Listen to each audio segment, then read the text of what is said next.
Dear student and friends, welcome to my YouTube channel.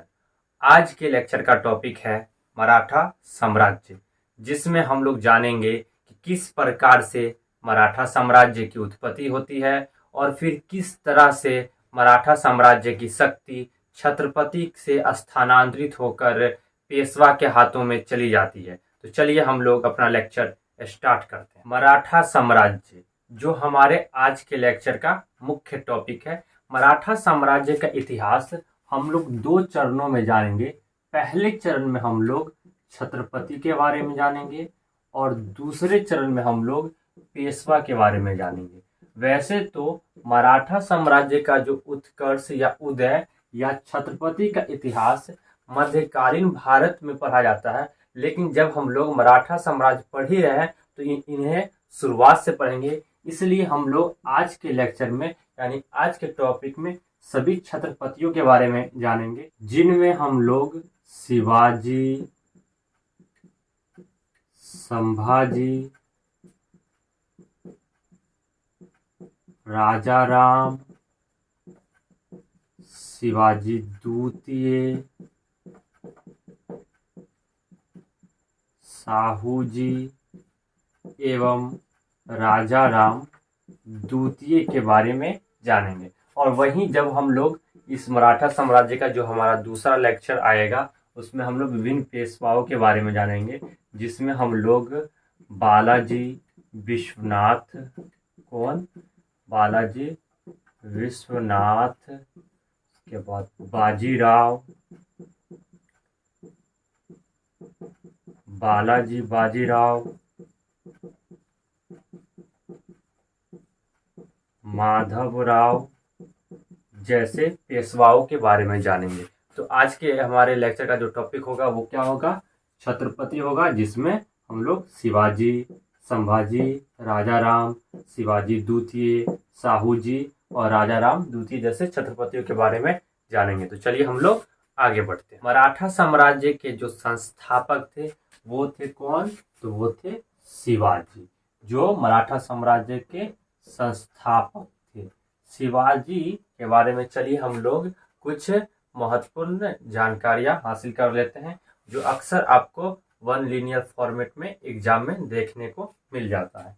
तो शिवाजी का जो जन्म हुआ था यह 6 अप्रैल 1627 ईस्वी को हुआ था और ये हुआ था पूना के उत्तर में स्थित है एक जुन्नर नगर, वहां शिवनेर दुर्ग में हुआ था। तो इनका जन्म कब हुआ था? 1627 ईस्वी में शिवनेर दुर्ग में। तो ये ध्यान में रखिएगा। इनके पिता का जो नाम था वो शाहजी भोंसले था। इनके माता का नाम जीजाबाई था। इनके पिताजी शाहजी भोंसले की एक और पत्नी थी जिनका नाम था तुकाबाई मोहिते, तुकाबाई मोहिते। हालांकि आपको बस इतना ध्यान में रखना है कि शिवाजी की माता का नाम क्या था? जीजाबाई था।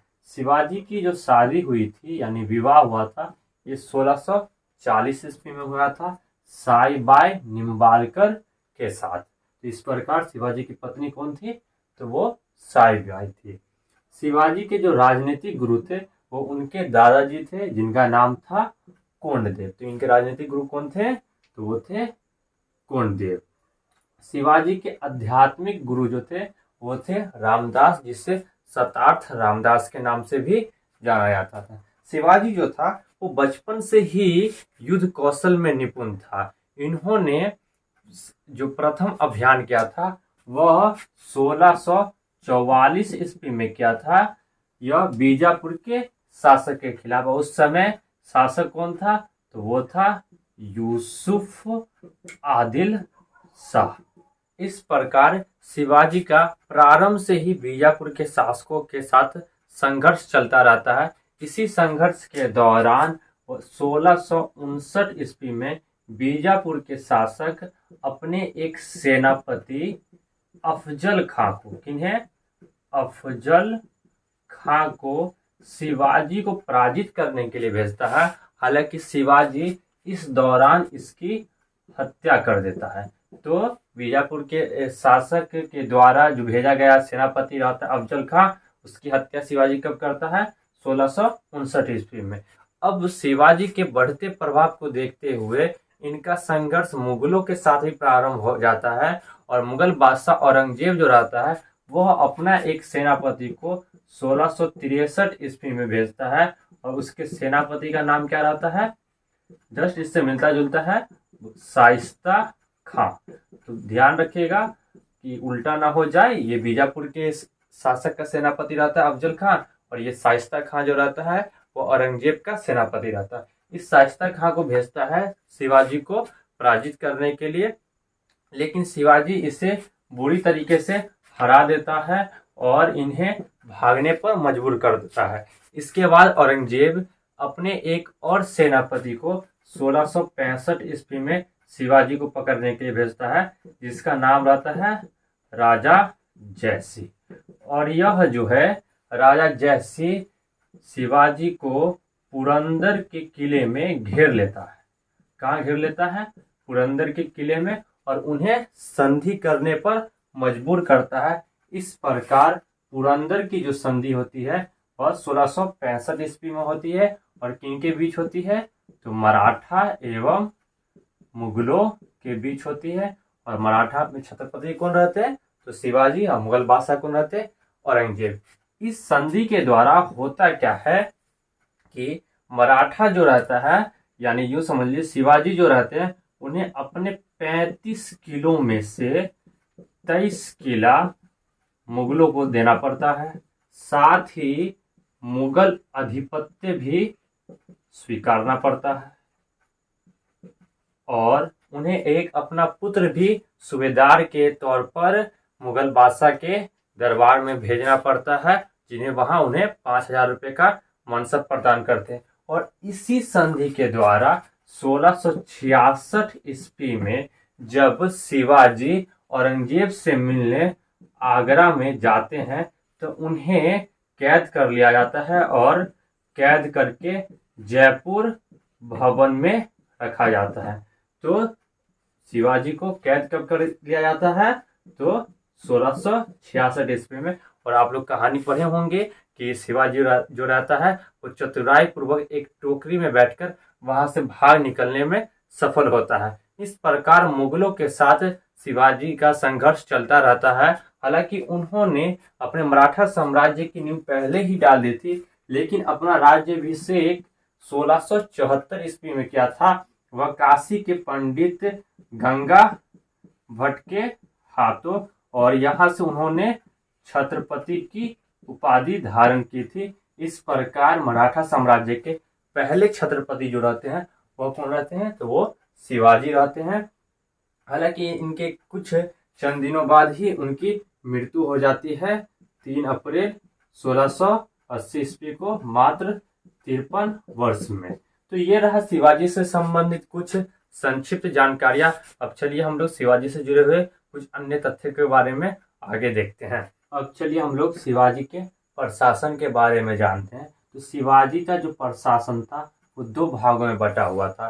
शासन की जो संपूर्ण शक्ति थी वो राजा के हाथों में थी, इट मीन्स छत्रपति के हाथों में थी। और उसके बाद शासन की जो अन्य शक्ति थी वो 8 मंत्रियों का एक समूह था, जिसे हम लोग अष्टप्रधान कहते हैं, उनके हाथों में थी। तो शिवाजी का प्रशासन 2 तरीके से चल रहा था, एक राजा और अष्टप्रधान। चलिए अब हम लोग अष्टप्रधान के बारे में जान लेते हैं। अक्सर अब एग्जाम में जो है वो अष्टप्रधान से क्वेश्चन देखने को मिल जाता है। तो अष्टप्रधान में जो सबसे महत्वपूर्ण व्यक्ति था वह पेशवा था, जिसे हम लोग प्रधानमंत्री के रूप में जानते हैं। उसके बाद अमात्य यानी मजूमदार था, जो वर्तमान के वित्त मंत्री या यूं कह लीजिए राजस्व मंत्री थे। उसके बाद जो मंत्री या वाक्यानवीस जो वर्तमान के गुप्तचर विभाग थे, यानी गुप्तचर विभाग के प्रधान कौन थे? तो वो थे मंत्री, या जिसे हम लोग वाक्यानवीस भी कहते हैं। उसके बाद सचिव, जिसे शुरूनवीस या चिटनिस कहते हैं, यह पत्राचार के विभाग थे। यह पत्राचार विभाग के प्रधान थे। ये कौन थे? तो पत्राचार विभाग के प्रधान कौन थे? सचिव, शुरूनवीस या चिटनिस। उसके बाद सुमंत या दबीर जो विदेश मंत्री थे। कौन थे? विदेश मंत्री। उसके बाद सरे नौबत जो कौन थे? सेनापति। उसके बाद पंडित राव जो धार्मिक विभाग के प्रधान थे। कौन थे? धार्मिक विभाग के प्रधान। उसका न्यायाधीश जो मुख्य न्यायाधीश थे या यूं समझिए न्याय विभाग के प्रधान थे, न्यायाधीश। तो इस प्रकार अष्टप्रधान में जो है प्रधानमंत्री को क्या कहा जाता था? पेशवा। वित्त या राजस्व मंत्री को क्या कहा जाता था? अमात्य या मजूमदार। गुप्तचर विभाग को क्या कहा जाता था? मंत्री या वाक्यानवीस। पत्राचार विभाग को क्या कहा जाता था? सचिव, शुरूनवीस या चिटनीस। विदेश मंत्री को क्या कहा जाता था? सुमंत या दबीर। सेनापति को क्या कहा जाता था? सरे नौबत। धार्मिक विभाग के प्रधान को पंडित राव। न्याय विभाग के प्रधान को न्यायाधीश कहा जाता था। अब चलिए हम लोग शिवाजी के कर व्यवस्था के बारे में जान लेते हैं। तो शिवाजी के समय में जो कर व्यवस्था थी वो दो प्रकार की थी, एक चौथ, दूसरा सरदेशमुखी। चौथ जो है वह 1/4 भाग लिया जाता था, यानी कुल राजस्व का 1/4 भाग लिया जाता था। और ये गैर मराठी क्षेत्र से लिया जाता था। किन से लिया जाता था? गैर मराठी क्षेत्र से। गैर मराठी क्षेत्र से तात्पर्य यह है कि सपोज दैट ये जो है आपका मराठा क्षेत्र है, यानी इतने दूर में मराठा फैला हुआ है, तो इसके इर्द गिर्द का जो क्षेत्र होगा या मराठा से सटा हुआ उस क्षेत्र से जो कर वसूला जाता था वो चौथ था, जो कुल राजस्व का 1/4 भाग था। उसके बाद सरदेशमुखी, ये है कुल राजस्व का 1/10वां भाग लिया जाता था। और ये उस क्षेत्र से लिया जाता था जिस क्षेत्र में मराठा और मुगलों का विवादित क्षेत्र था। जैसे मान लीजिए इसी के आसपास कोई ऐसा क्षेत्र है जिस पर मराठा भी अपना अधिकार करते हो और मुगल भी अधिकार करते हो। इस प्रकार ये जो क्षेत्र है मान लीजिए कि ये विवादित है, तो इस विवादित क्षेत्र से जो कर वसूला जाता था वो सरदेशमुखी था, जो 1/10वां भाग था, जो किससे लिया जाता था? विवादित क्षेत्र से। और ये विवादित किसके बीच? तो मराठा और मुगलों के बीच। अब चलिए हम लोग मराठा या शिवाजी के सैन्य व्यवस्था के बारे में जान लेते हैं। तो इनके बीच में मुख्य रूप से जो सैन्य व्यवस्था थी वो दो प्रकार की थी। एक तो घुड़सवार सेना थी और दूसरी जो थी वह पैदल सेना थी। घुड़सवार सेना जो थी ये भी दो प्रकार की थी, एक थी बरगीर और एक थी सिलहदार। बरगीर जो थी रियल में वह शिवाजी की अस्थाई सेना थी, या यूं समझ लीजिए शाही घुड़सवारी सेना थी। और सिलहदार जो थी वो अस्थाई सेना थी, जिसका जरूरत पड़ने पर इस्तेमाल किया जाता था। उसके बाद पैदल सेना, तो पैदल सेना में नायक, उसके बाद हवलदार, इस प्रकार के अधिकारी मिलते थे। तो ये था शिवाजी से संबंधित कुछ महत्वपूर्ण तथ्य। चलिए अब हम लोग दूसरे छत्रपति यानी शिवाजी के बाद के छत्रपति के बारे में जानते हैं। शिवाजी के बाद जो छत्रपति बनता है वह संभाजी रहता है, जिनकी राजधानी रायगढ़ रहती है। यह जो छत्रपति बनता है वह एक व्यक्ति रहता है, कवि कलश, उसकी सहायता से यह छत्रपति बनता है। और इसने जो शिवाजी के द्वारा बनाया गया अष्टप्रधान रहता है उसे विघटित कर देता है, खत्म कर देता है, और सारी जो शक्ति रहती है वह पेशवा को सौंप देता है। किन्हें सौंप देता है? पेशवा को, जो मुख्य प्रधानमंत्री रहता है। यह जो संभाजी रहता है एक बहुत बड़ी गलती करता है, और वो गलती ये करता है कि औरंगजेब का एक विद्रोही पुत्र रहता है अकबर द्वितीय, उसको वह क्या करता है? संरक्षण दे देता है, यानी शरण दे देता है, जिस वजह से संभाजी को परिवार सहित गिरफ्तार कर लिया जाता है और संभाजी को 1689 ईस्वी में फांसी दे दी जाती है। उसके बाद जो छत्रपति बनता है वह राजा राम बनता है, जो अपनी राजधानी सतारा रखता है। राजा राम जो है यह मुगलों के संरक्षण में छत्रपति बनता है और यह जो है हमेशा साहू के प्रतिनिधि के रूप में शासन करता है। और साथ ही इन्हें 1692 ईस्वी में जिंजी के किला में जिंजी के किला में मुगलों के द्वारा गिरफ्तार कर लिया जाता है, यानी कैद कर दिया जाता है। और जब यह 8 वर्षों के बाद इन्हें रिहा कर दिया जाता है तो यह अपनी राजधानी रायगढ़ से स्थानांतरित कर 1698 ईस्वी में सतारा ले जाता है। उसके बाद जो छत्रपति बनता है वह शिवाजी द्वितीय बनता है।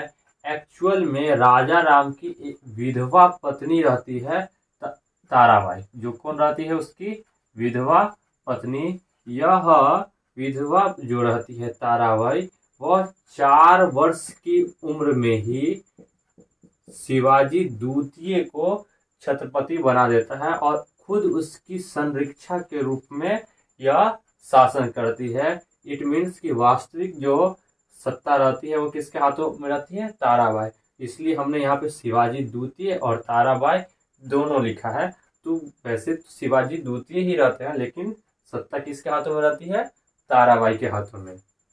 उसके बाद जब 1707 ईस्वी में औरंगजेब की मृत्यु हो जाती है तो उसके बाद उसके एक पुत्र रहते हैं मोहम्मद आजम। वह साहू को रिहा कर देता है। ये साहू वही व्यक्ति रहता है जिन्हें औरंगजेब के द्वारा संभाजी को परिवार सहित गिरफ्तार करने के वक्त ये जो रहता है साहू जी किसका पुत्र रहता है? संभाजी का ही पुत्र रहता है। उसको भी साहू जी को भी गिरफ्तार किया गया था संभाजी के साथ। तो जब साहू जी को रिहा कर दिया जाता है तब उत्तराधिकार के लिए ताराबाई और साहू में इस दोनों में क्या होता है? युद्ध होता है 1707 ईस्वी में, जिसे हम लोग खेरा का युद्ध कहते हैं। कौन सा युद्ध कहते हैं? खेरा का युद्ध। इस युद्ध के बाद मराठा साम्राज्य जो रहता है वह 2 भागों में बढ़ जाता है।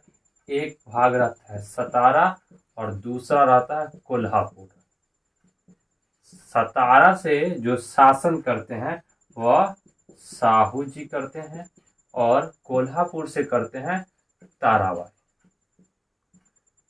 हालांकि इस दोनों की जो दुश्मनी है या दोनों का संघर्ष 1731 ईस्वी में जाके वारना की संधि के द्वारा समाप्त होती है। वारना की संधि के द्वारा समाप्त होती है। तो इस प्रकार अगला छत्रपति जो बनता है वो कौन बनता है? साहू जी, जो संभाजी का पुत्र रहता है। और यह साहू जी जो रहता है इन्हें छत्रपति बनाने में बालाजी विश्वनाथ नाम के एक व्यक्ति ने महत्वपूर्ण भूमिका निभाई थी और इसी की वजह से यह साहू जी सतारा पर भी अधिकार कर पाया था। इस बालाजी विश्वनाथ को साहू जी 1713 ईस्वी में पेशवा के पद पर नियुक्त करता है और यहीं से पेशवा जो है वह धीरे धीरे शक्तिशाली होता जाता रहता है। अब साहू जी के बाद जो छत्रपति बना था और राजा राम था, जो अंतिम छत्रपति था। यह राजा राम, हाँ यहाँ पे ध्यान दीजिएगा कि ये राजा राम है, यानी राजा राम प्रथम और ये राजा राम द्वितीय। तो राजा राम द्वितीय अंतिम छत्रपति था और इसी के समय में एक महत्वपूर्ण संधि होती है 1750 ईस्वी में, जिसे हम लोग संगोला की संधि कहते हैं। और ये होता ही है बालाजी बाजीराव एवं राजा राम द्वितीय के बीच। राजा राम द्वितीय के बीच इसी संधि के द्वारा छत्रपति की जितनी भी संपूर्ण शक्तियां रहती है वह पेशवा को स्थानांतरित कर दी जाती है और छत्रपति जो है वो यहाँ से समाप्त हो जाता है और यहाँ से पावर में आ जाता है कौन? पेशवा, जिसे हम लोग दूसरे लेक्चर में जानेंगे। हालांकि पेशवा जो बनता है वो बालाजी विश्वनाथ से ही बनता है, यानी साहू जी के समय से ही। तो हम लोग दूसरे लेक्चर में बालाजी विश्वनाथ से जानेंगे, यानी पेशवाओं के बारे में जानेंगे। तो उम्मीद करता हूँ कि ये लेक्चर आपको पसंद आया होगा। तो चलिए हम लोग दूसरे लेक्चर में मिलते हैं। Thank you class, best of luck, have a nice day, bye bye.